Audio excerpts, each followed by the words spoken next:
Hey everybody, and welcome to yet another episode of Success Builders.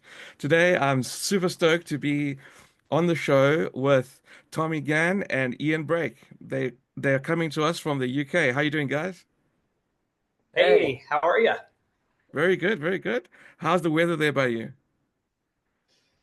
It's mild outside as it sits right now. We've avoided the rain last Oh couple yeah, of days, but only getting into the rainy season at this point.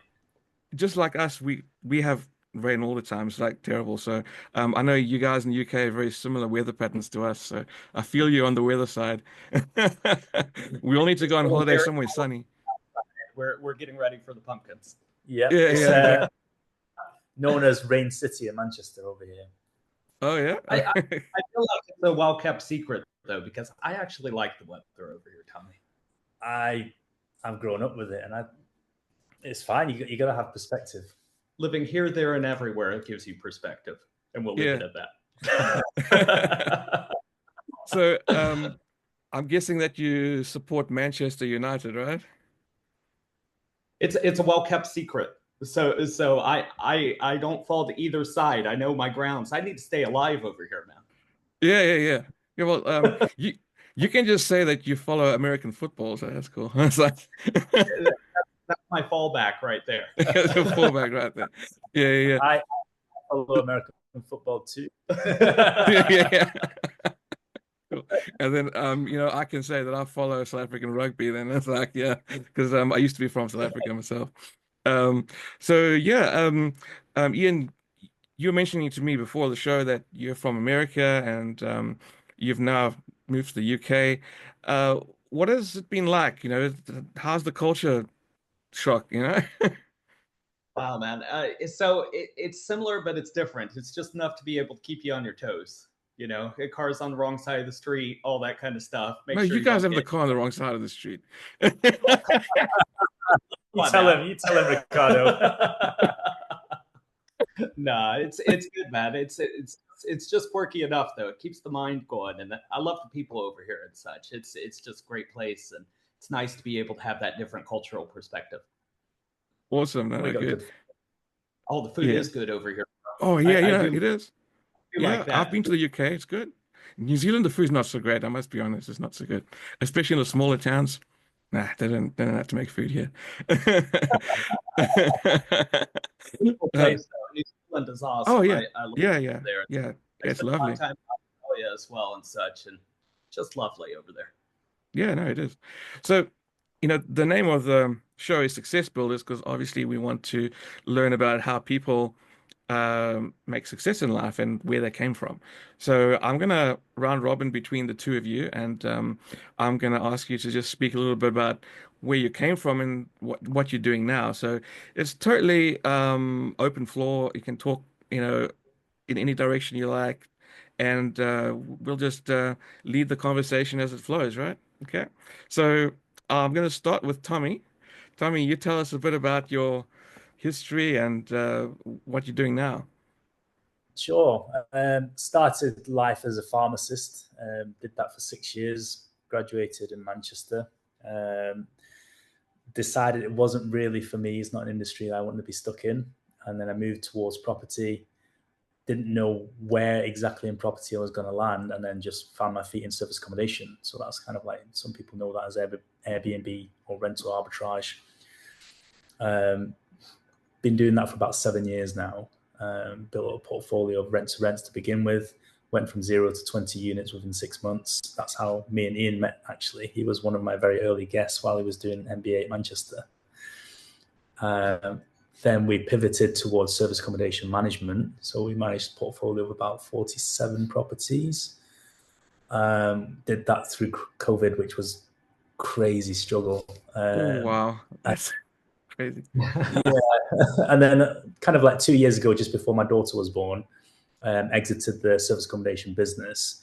Took about a year and a half out, and I came back early this year, but more as a consultant rather than doing the operations. Okay, I see. And in that year and a half, just took a bit of a sabbatical and just took a break, or did you do anything else in that time? Yeah, just, I mean, that was just time with family majority. Oh, that's awesome. And then, Yeah. we started the consulting business with Ian. Ian headed up majority of that, and he was looking after that for a year and a half, until I kind of came back to it this year. Okay. Yeah, I totally feel you on that. I mean, like most of the times, especially with our recent two kids that we had, I actually, basically took off work when each of them was born, at least for like um a year. So it's like so good to be home with your kids in that very first year and to support your wife and that sort of thing. It's like Absolutely. really good. And I really applaud you for doing that. I reckon that's a good move. It's really showing that family comes first, work comes second. That's the way it should be. That's awesome. Um, Yeah. yeah. Um, and so you're more like, when you say you're in a consulting role, how does that look? So I consult mainly service accommodation businesses, so the industry that I was in, because I know it at a high level, I guess. So generally businesses that have some time in the business, so maybe like 4 years in the business. They've probably got 20 units plus, and then I would essentially find or show them ways that they could improve and do better. Either streamline the processes, add additional revenue streams. There's lots of efficiencies that they've probably never stepped back and had a look at their business and really found the gaps in the market. Right, right. And I actually learned about the rent-to-rent market for the first time. I mean, I've always known about real estate management. I've always known about, the traditional models in property. But I only heard another show that you were on, and you were talking about rent to rent, and that's very interesting. Tell us a bit more about how that actually works. Sure. So we would essentially, when I started, we would be renting residential property. So we would sign the leases with the landlord, essentially guaranteeing the rent. So whatever they would normally get from a long-term rental, we would be that tenant. And then we would then sublet it out on platforms like Airbnb, Booking.com, and we would take the margin. So obviously we cover cleaning costs, energy, furnishing the property, maintenance, and then the difference is basically our turnover. But the business is far more complex than that, and the Yeah. tax implications is very complex as well. So that's the nuances that you've got to really understand in terms of that business.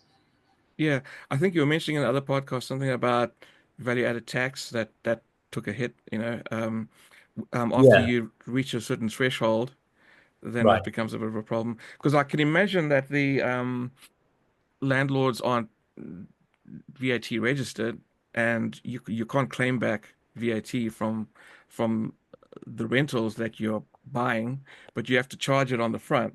So you're actually losing. Right. Yeah. Uh, what is the VAT rate in the UK now? Uh, the standard rate is 20%. Oh, that's high. Jeez. Yeah, here in New Yeah, Zealand and South Africa is 15%. Yeah. So right. that's pretty high. Yeah.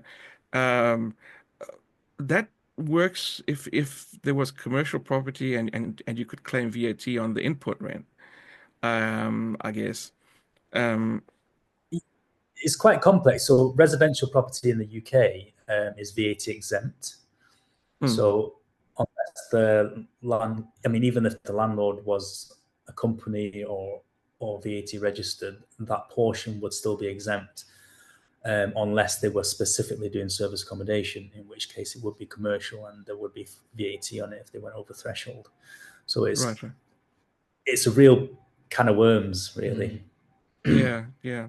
That does make it quite difficult because I think that like people will get into it, they're thinking that, they're making this 20% margin, and then once they get Yeah, to the vegetable threshold, oof, yeah, then exactly. yeah, Crushed.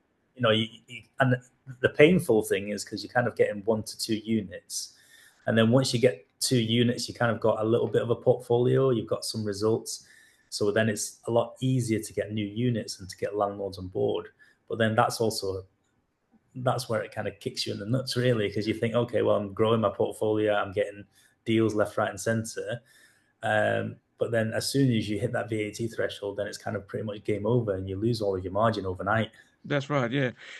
Could you not like spread your business across like your wife's name, your personal name, so that you can actually double your VAT threshold, or do they see through that? It is a possibility, but when you're doing rent to rent, you've got to have a legitimate reason of why you're splitting it. So, there is a fine line between tax avoidance and tax evasion. Yes. And different company structures, if it's owned by the same shareholders or the same shareholding, then yeah, again, it gets into a real kind of worms that you've got to really analyze and find where you're supposed to stand on solid ground. Right, right. Oh, interesting. Yeah, no, that's totally interesting business model. I didn't actually think of that. I was in real estate myself for a while. I was a registered estate agent in South Africa. Um, so I dabbled in commercial property, and our family also had some real estate units as well. So yeah, I totally know where you're coming from. I've managed 13 units was the maximum that I managed in our family portfolio. Uh, Right. and we had this one unit. Um, it was operated by some real gangsters. Um, we had like that even the sheriff was too scared to go in there because the guy had bodyguards with sawn-off shotguns and stuff. It was pretty crazy. Wow. Yeah. Wow. And and then the dude, this dude, when we won the court case and got them evicted, he pulled off the roller doors off our factory and he took them with for scrap or whatever. That's Wow. A lot of lessons learned out of that one, right? yeah, yeah, yeah. Yeah, so we've seen some really crazy things. This is Africa, right? TIA. Stuff that you might not see over there, right? Yeah. Pretty I've hectic. heard the story, but I've never heard it firsthand. Yeah, that's a real story. It's actually just one of my dad's properties that I was managing with him. Yeah. Wow. Yeah. So let's switch a bit off the property train and go to Ian. Ian, tell us about your background, where you come from, and what you're doing now. I mean, I grew up over in the States. I traveled all around over there. I lived in a few different spots from Midwest, West Coast, East Coast, and the Southeast. And it really just had a good life with just a lot of different experiences. And now I'm using that as a business coach. I've been an entrepreneur for over 20 years myself. First company was in the automotive industry and grew that just from humble beginnings. And everything comes from humble beginnings. And that's kind of the magic behind small business. You hear these stories, but you actually get to witness the growth out of people. And it's really special. So first company was in the automotive industry, doing small repairs on vehicles, cosmetic repairs.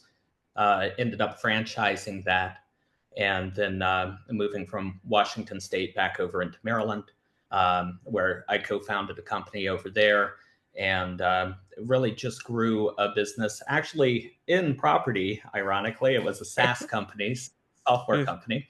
But we handled rent delinquency management on behalf of landlords, automated that process for court filings, uh, grew that again from the founder's apartment out to be across about 14 states, got some private equity, had that acquired, and then just helped a bunch of other families with their business as with a large franchisor, and took care of a ton of businesses there before I moved to the UK. Okay, and what prompted you to move to the UK? Really, I just loved it over here. After I started university, I went to the University of Manchester and got my master's in business from there. So that was something that precipitated it all, and I came over here. And I used to go to Australia all the time as a Right. and I just really enjoyed going down to Melbourne. And Manchester looks a lot like Melbourne, and so when I came over here, I thought I found another Melbourne, so I stayed. So, Nice. Cool, cool, cool.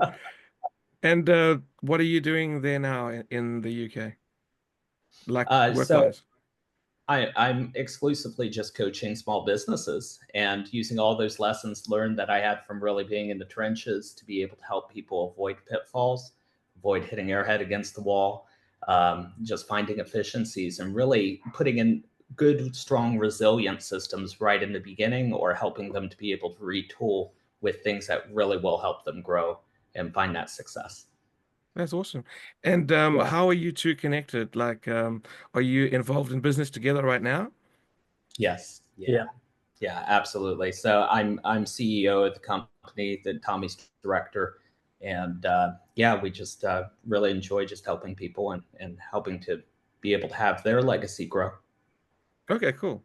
So, Yeah. what size company generally um, seeks your assistance? Really, it's I have a wide variety of industries that I touch, and it's really great because you're just digging deeper and you're just sharpening the blade on the knife with things, and it's working with everything from AI companies all the way over to service-based industry. So I've touched everything from children's storybooks to automotive collision and repair, back over into behavioral health and therapy, and artificial intelligence. So you find again that a lot of people, your products differ, but the basics remain the same. And the cross pollination actually of being over here in the UK has been really nice because it just kind of gets your mind clicking on a different frequency. It's a bit different than the US, but you're seeing things from a different perspective, and cross pollinating those ideas are actually really powerful. Awesome. And what do you find is the common deficit across companies that are coming to you? Really, our biggest deficit as people is our limitations in thought, and really where our critical thinking ends. When you're looking at what you always have a frame that your gut reactions are based off of, the way you perceive the world. We're all unique when it comes down to that.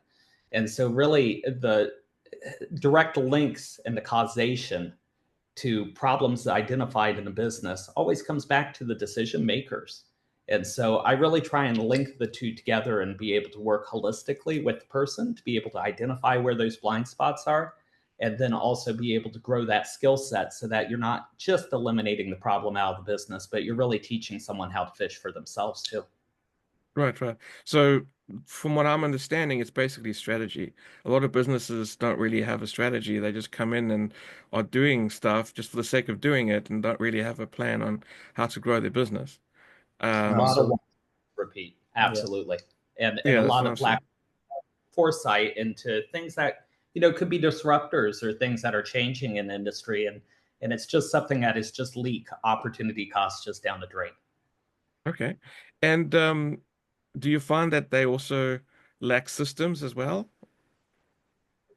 Absolutely, especially younger businesses. Some may be more formalized than others if it's franchise system or something where it's had the revenue growth to be able to actually get the proper leadership into place to be able to put in systems. But there is a lag with all the technological advancements, especially in the acceleration of AI. A lot of things to be able to gain in efficiencies that is low hanging fruit for businesses to be able to tap into. And that's something really exciting to be able to also start looking and reviewing those things and incorporating those processes, because those efficiencies can easier and easier, be gained at this point in time with all the things that are coming out onto the market.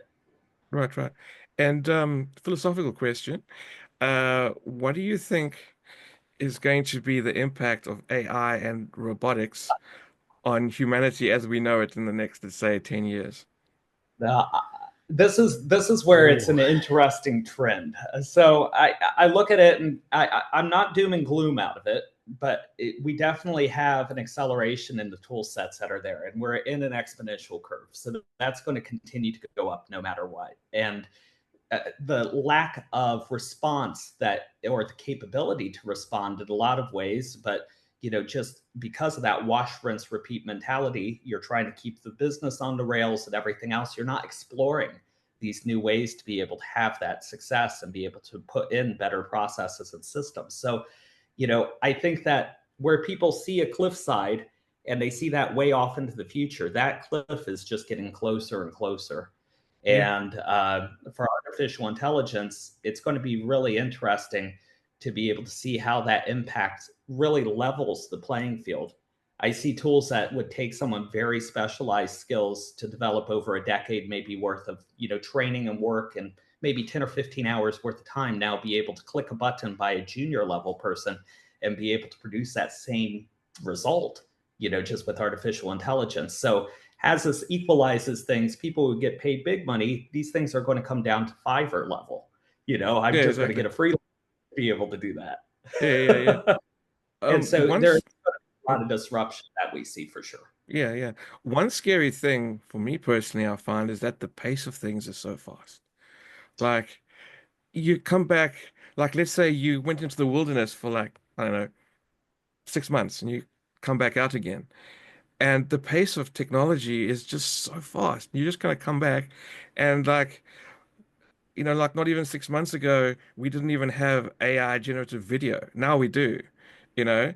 Yeah, And like we're gonna come back and we're gonna see what next. It's just like it's crazy. It's like just to keep on top of all that, I think is where businesses are gonna struggle.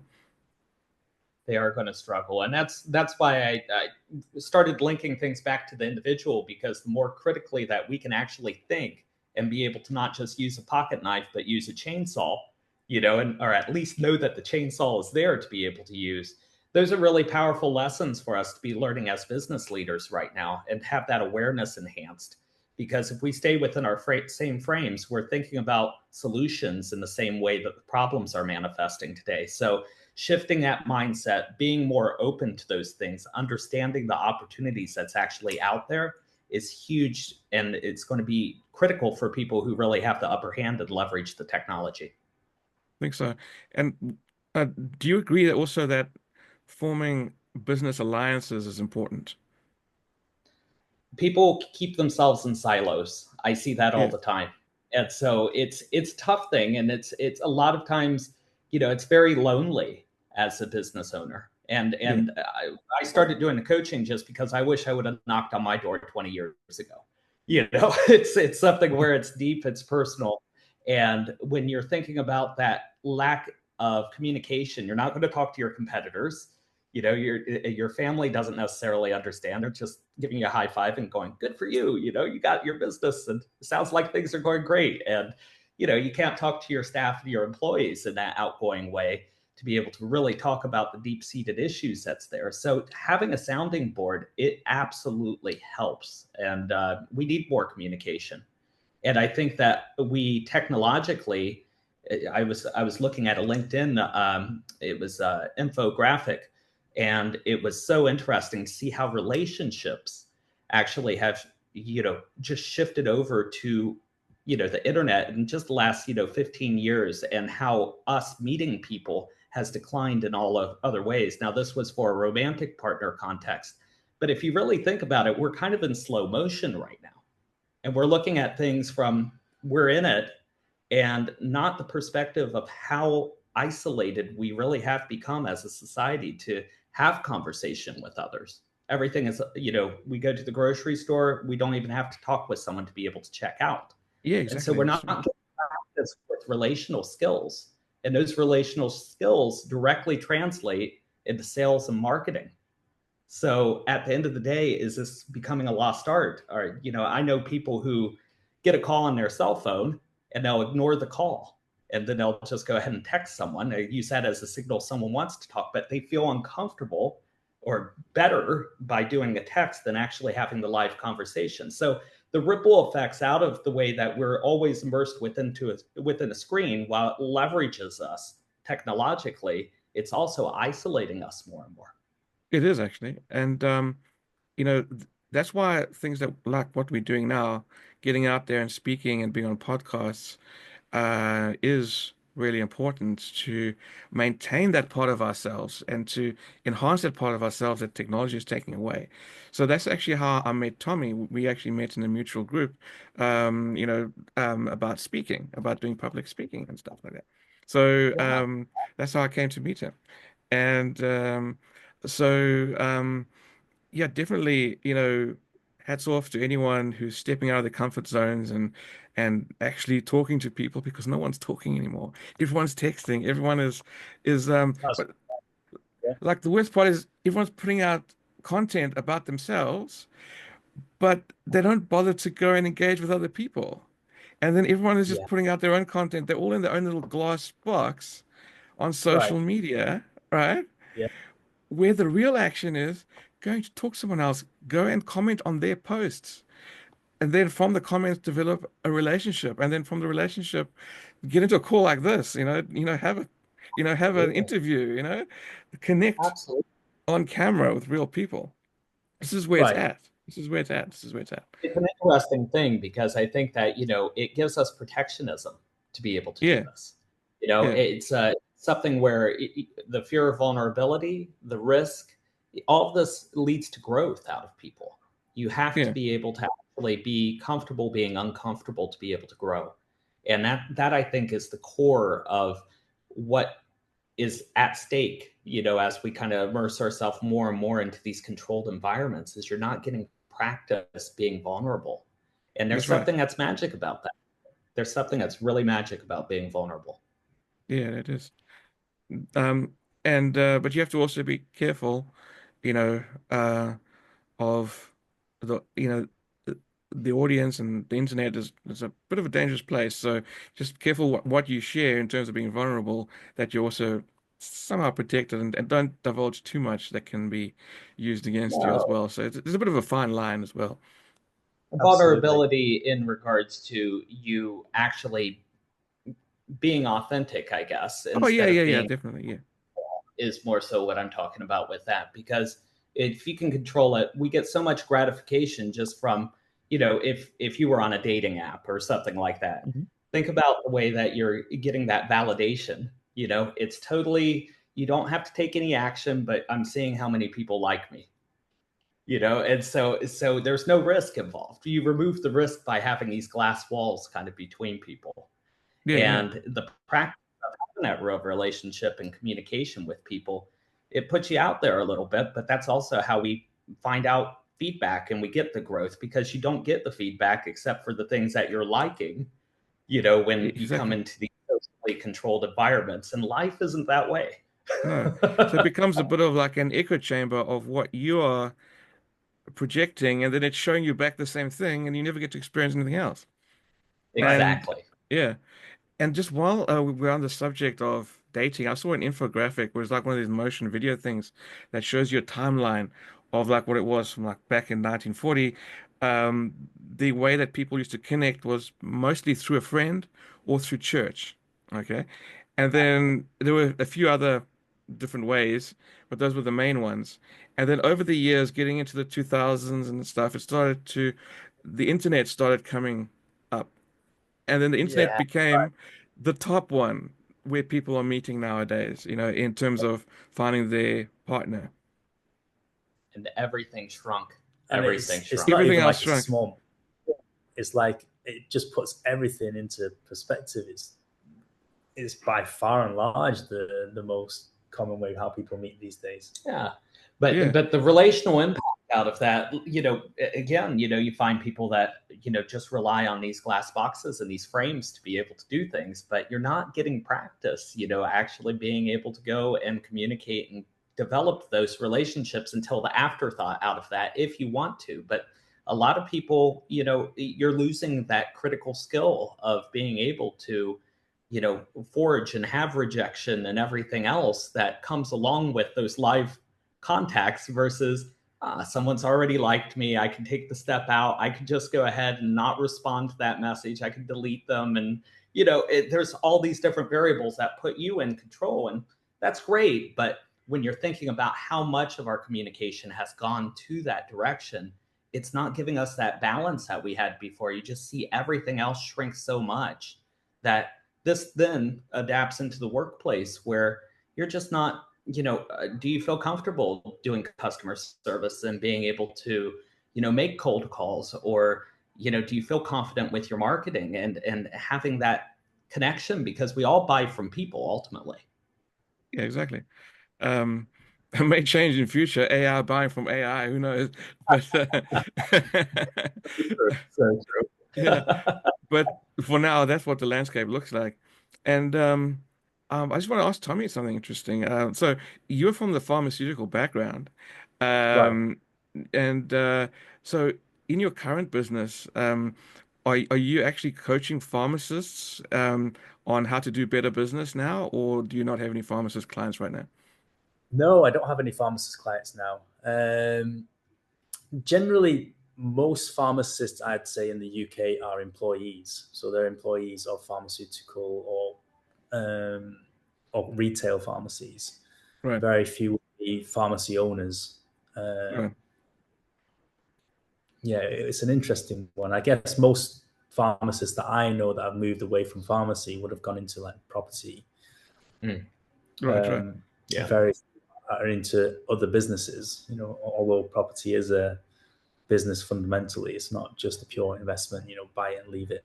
It's Yeah. still a business that needs to be run and managed. What do you think is the link between pharmacists and property specifically? Why do they choose the property path?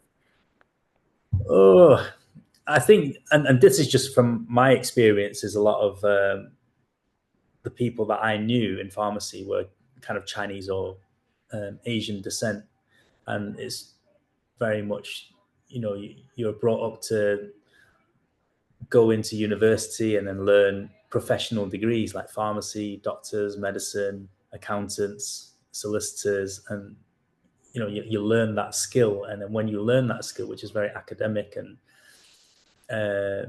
you then look towards property as being the next thing. So you look at investments and then trying to get a sort of a passive return for your money rather than having to work all of the time. But it's really isn't that simple over here in the Yeah. UK. Yeah. I don't think anything is simple anymore. Um, yeah. So, guys, this was an awesome interview. I had so much fun with you guys. And Absolutely. Thank you. I would love to stay in touch and see how your consulting business progresses. And before we close, I would like to ask each of you to just leave the audience with a bit of advice, about business or life or whatever you feel like. I'm going to ask each one of you to go. Who wants to go first? You, you go Oh, first.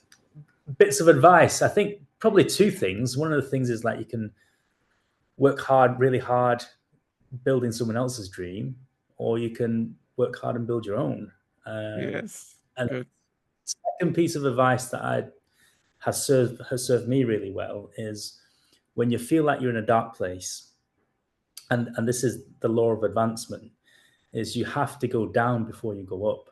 So if you feel like you're in a dark place, That's right. sometimes it's the universe planting you in the ground so that you can have the ability to grow strong roots and then grow. That's where the true growth is going to happen, is you have to build the foundations first.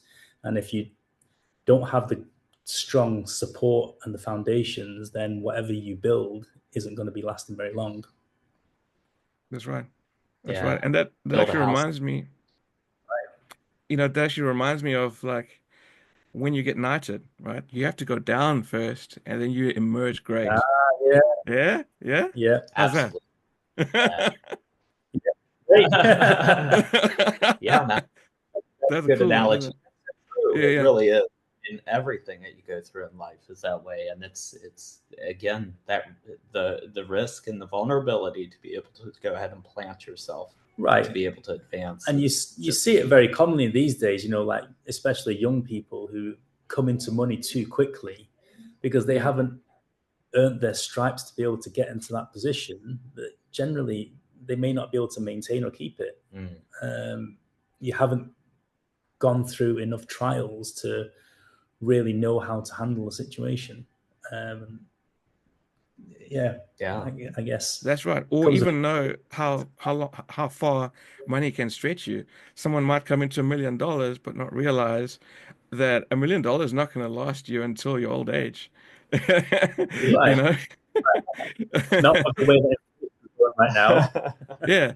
If you spend like 120K or 120,000 pounds and you only have £1 million, you have less than 10 years on that, right?